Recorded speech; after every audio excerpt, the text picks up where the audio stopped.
victime de moqueries et de violentes critiques sur son physique depuis sa montée de marche à Cannes en mai dernier, Lena Marfouf, plus connue sous le nom de Lena Situation, a pensé un temps tout arrêter. Retour sur les critiques dont elle a fait l'objet depuis des années.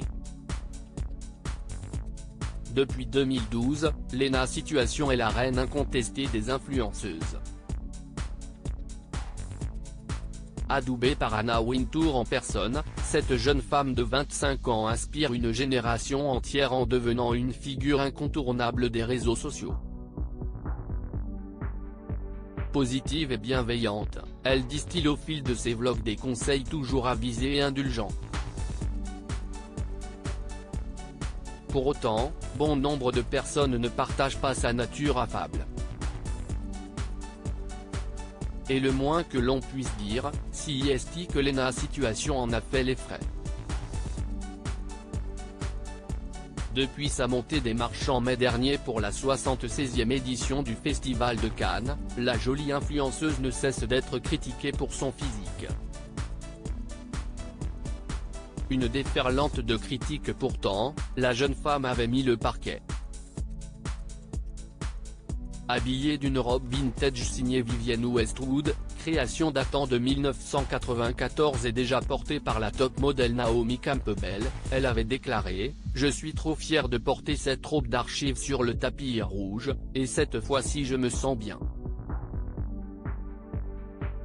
Dès le lendemain, Lena Situation a reçu une vague de critiques acerbes.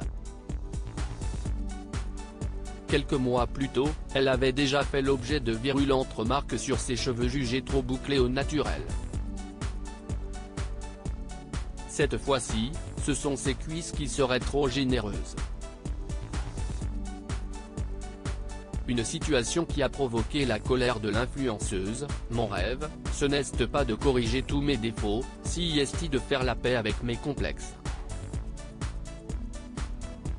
Je pense que si est chouette de libérer la parole autour de ça et au bout d'un moment, soyons honnêtes, faut leur dire d'aller se faire foutre. » Lena Situation, pour moi un réel échec de laisser la haine gagner usée par les remarques honteuses. Lena Situation a même pensé mettre un terme à sa carrière comme elle l'explique dans les colonnes de ciné-télé-revue. Ça m'a traversé l'esprit au début. Et puis je me suis dit que je n'avais pas construit tout ça pour me faire retourner le cerveau par des oiseaux. Ce serait pour moi un réel échec de laisser la haine gagner, alors que depuis le début, je propose que du love.